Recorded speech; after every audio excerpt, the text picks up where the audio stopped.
जय हिंद साथियों, आप सभी का स्वागत है आपका अपना YouTube channel student teaching group पे। आज जो है हम फिर से आपके लिए लेकर आया हूँ एक बढ़िया सा रोग जो है कि रेबीज। ठीक है, कौन सा रोग? रेबीज।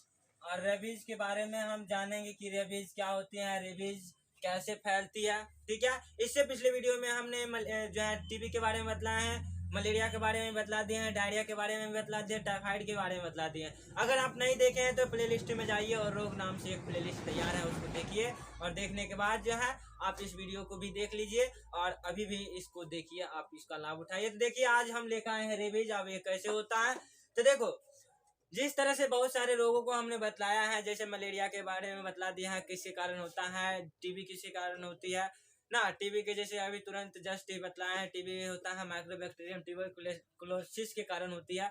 उसी तरह से आज हम पढ़ेंगे रेबीज के बारे में। तो पहला क्वेश्चन हमारा बनता है रेबीज कैसे होती है। ठीक है, पहला क्वेश्चन बनता है हमारा कि रेबीज किसके कारण होती है। तो रेबीज जो होता है वो विषाणु के कारण होता है, वायरस के कारण होता है।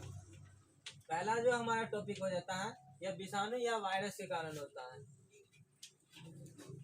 पहला रोग क्या क्वेश्चन बन जाता है कि रेबीज किसके कारण होता है। तो रेबीज होता है किसी कारण, विषाणु या वायरस के कारण होती है। अब जो होता है ये वायरस का स्पेशल नाम दिया गया है जिसको कहते हैं रेब्डो वायरस।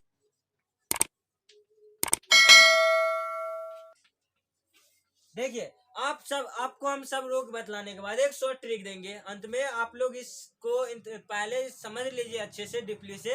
उसके बाद जो है हम एक शॉर्ट ट्रिक बतलाएंगे और शॉर्ट ट्रिक में आपका अगर याद कर लेते से सारा रोग जो है किसके कारण होता है वह चुटकी से याद हो जाएगा। ठीक है, इसलिए आप बने रहिए और पहले जो पढ़ाते हैं उसको पढ़िए और उसके बाद जो है शॉर्ट ट्रिक देंगे अंत में। तो ठीक है, अब जो है हम जान गए कि रेबीज रोग होता है किसी कारण, विषाणु के कारण, और विषाणु में कौन सा? तो रेब्डो वायरस। अब यहाँ से क्वेश्चन आएगा, ये जो रेब्डो वायरस है कैसे शरीर में प्रवेश करती है। किसी व्यक्ति को अगर ये होता है तो कैसे प्रवेश करती है। तो देखो, इसका संग्राहक जो होता है, संग्राहक कहने का मतलब हुआ कि जहां पर ये वायरस वृद्धि करेगा, जमा होगा, तो संग्राहक होता है कुत्ता, चमगादड़। ठीक है, उसके बाद गिलहरी, उसके बाद हो जाता है भेड़िया। ठीक है, ये सब जो होता है, ये जब इस सब को काटने के कारण क्या होता है कि वायरस हमारे शरीर के अंदर प्रवेश करती है। इसलिए संग्राहक जो होता है रेब्डो वायरस का मुख्य रूप से कुत्ता होता है। ठीक है, और जब ये कुत्ता काट लेते हैं तो क्या होता है कि मनुष्य में जो होता है रेबीज रोग हो जाता है। अब देखो, आप यहाँ से क्वेश्चन कर सकते हो कि आखिर ये कुत्ता कौन से कुत्ता काटेगा तो हमको रेबीज रोग हो सकता है, और कैसे हम पता करेंगे कि ये जो कुत्ता रेबीज से ग्रसित है। तो इसके लिए कुछ नहीं करना है, उस कुत्ते को ध्यान से देखना है, उसके क्रियाकलाप को ध्यान से देखना है। कैसे?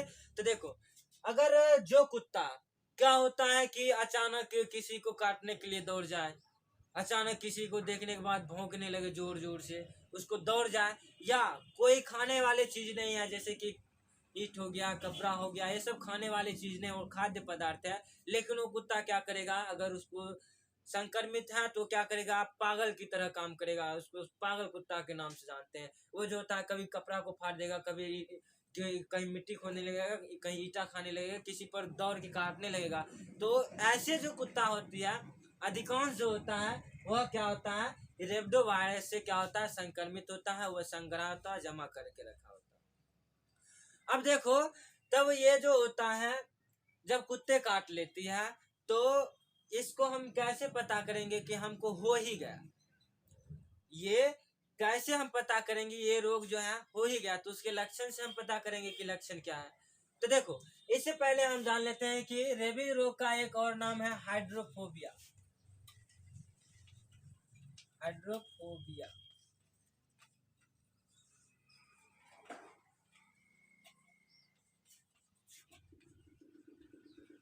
ठीक है, यानी हाइड्रोफोबिया इसका एक और नाम है। और ये जो है दो शब्द से मिलकर बना है, एक बना है हाइड्रो, एक बना है फियर। ठीक है, ये जो है दो शब्द है और दो शब्द में एक है हाइड्रो और एक है फियर। फियर का मतलब आप लोग जानते हैं डरना, और हाइड्रो का मतलब होता है जल। अगर जल को देखने के बाद अगर डर जाए तो उस रोग को कहते हैं हाइड्रोफोबिया। और जब किसी व्यक्ति को अगर हो जाता है ये रोग तो वो जल से क्या होता है, डरने लगता है। जल के पास जाएगा तो वो भागेगा क्योंकि उसको जल से डर लगता है। और इस रोग को हम कहते हैं हाइड्रोफोबिया। क्या कहते हैं? हाइड्रोफोबिया। याद रखना हाइड्रोफोबिया को, ठीक है। चलो, तो हाइड्रोफोबिया जान गए, यानी हाइड्रो और फियर। हाइड्रो का मतलब जल और फियर का मतलब डरना। डरना यानी कि जो जल को देखकर डर जाए उसको कहेंगे हाइड्रोफोबिया। और यदि वही वैसे रोग को कहते हैं रेबीज, ठीक है। तो ये जो होता है जिसको हो गया तो जल से डरने लगेगा। अब देखो लक्षण क्या है। लक्षण में क्या है? पहला लक्षण में देखो, जब ये हो जाएगी किसी को तो कैसे दिखेगा। देखो, जिस तरह से पागल कुत्ते व्यवहार करते हैं, क्या करते हैं कि वो खाद्य पदार्थ को खाने लगते हैं, ठीक है, जोरों से किसी को काटने के लिए भौंकने लगते हैं, दौड़ने लगते हैं। उसी तरह से अगर किसी व्यक्ति को रेबीज रोग हो गया है तो वो भी क्या करेगा? पागल कुत्ते की तरह व्यवहार करेगा। वो भी चीखेगा, चिल्लाएगा, ठीक है, चिल्लाएगा, ठीक है। उसके बाद जो है इसको भी क्रोधित होगा, गुस्सा आएगा, बहुत क्रोधित होगा, बहुत क्रोध आएगा, कुछ भी बात पे दौड़ने के लिए, काटने के लिए, ठीक है। तो ये जो है उसका लक्षण हो जाता है। क्या चीज? तो चीखेगा, चिल्लाएगा, गुस्सा आएगा उसको। और जिस तरह से कुत्ते के जीभ से लार टपकती है उसी तरह से उस व्यक्ति को भी लार टपकेगा, ठीक है, लार टपकना, उसको भी लार आएगा, ठीक है। और देखो आगे जा देखते हैं लक्षण में दूसरा लक्षण क्या है। तो दूसरा लक्षण है, जब ये जो रेबीज रोग हो जाएगा तो गर्दन की मांसपेशियां ढीली हो जाएगी, यानी ये गर्दन जो है झुक जाएगी, ठीक है। गर्दन की मांसपेशियां क्या होती है? ढीली, मांसपेशियां ढीली हो जाती हैं और गर्दन पर से नियंत्रण समाप्त हो जाता है, इसलिए गर्दन क्या होता है? नीचे हो जाती है। तो ये हुआ लक्षण। आगे देखो, ये सब लक्षण अगर जान गए, ठीक है। और लक्षण सुन लो कि जब किसी व्यक्ति को अगर मान लो कि कोई कुत्ता काटा है तो उस पे ध्यान रखना है। अगर देखेंगे वो 4 या 5 दिन या 6 दिन के बाद क्या होता है, वो कुत्ता मर गया, तो ये निश्चित मान लिया जाता है कि जिस व्यक्ति को कुत्ता काटा है उसको रेबीज रोग हो जाएगा, ठीक है। ये मान लिया जाता है। लेकिन कभी कभी क्या होता है, यह 1 सप्ताह 2 सप्ताह के बाद भी नहीं दिखाई देता है। कभी कभी यह जो है साल भर के भी बाद इसका लक्षण दिखाई देता है। इसलिए जो किसी को कुत्ता अगर काटता है तो उस पर उसको ध्यान में रखना है, ठीक है। तो ये लक्षण समझ गए कि लक्षण ये क्या होता है, ये सब हो गया। अब देखो इसकी रोकथाम हम कैसे कर सकते हैं। देखो इसकी रोकथाम के लिए, रोकथाम देखो, पहला तो हम क्या करते हैं कि अगर ये जब भी गांव या किसी मोहल्ला में देखेंगे इस प्रकार का कुत्ता है तो पहले उसको मारकर भगा देना चाहिए या उसको मार देना चाहिए। क्योंकि अगर ऐसा नहीं करेंगे तो अगर मान लो किसी को काटा तो उसको हो गया, वो व्यक्ति किसी को काटा तो उसको भी हो जाएगा, ठीक है। अब देखो इससे बचने के लिए जो होता है एक बहुत ही बढ़िया है टीका, ठीक है, एंटी रेबीज टीका, एंटी रेबीज सीरम, ठीक है। एंटी रेबीज सीरम जो होता है ये दिया जाता है। इसमें 2 तरह की सुई लगवाई जाती है। एक होता है लुई पास्चर टीका, लुई पास्चर टीका, याद रखना है। यहाँ से आपको पूछ देगा कि रेबीज के टीका का खोज किसने किया, तो रेबीज के टीका की खोज जो है लुई पास्चर ने किया था। और एक याद कर लेना कि आप लोग पढ़े होंगे पौष्टिकरण विधि और पौष्टिकृत विधि, यानी पौष्टिकरण जो दूध को एकाएक 15 से 30 सेकंड के लिए क्या करते हैं, गर्म करते हैं हाई तापमान पर और एकाएक ठंडा करके उसको पैकिंग कर लेते हैं, उसको पौष्टिकृत दूध कहते थे, पौष्टिकरण कहते थे। और उसकी खोज जो है लुई पास्चर ही ने किया था। और इस रेबीज के टीके की खोज भी लुई पास्चर ने किया है। अब लुई पास्चर टीका में क्या होता है कि 14 सुई जो होता है पेट में लगाया जाता है। याद रखना कितने सुई, 14 सुई,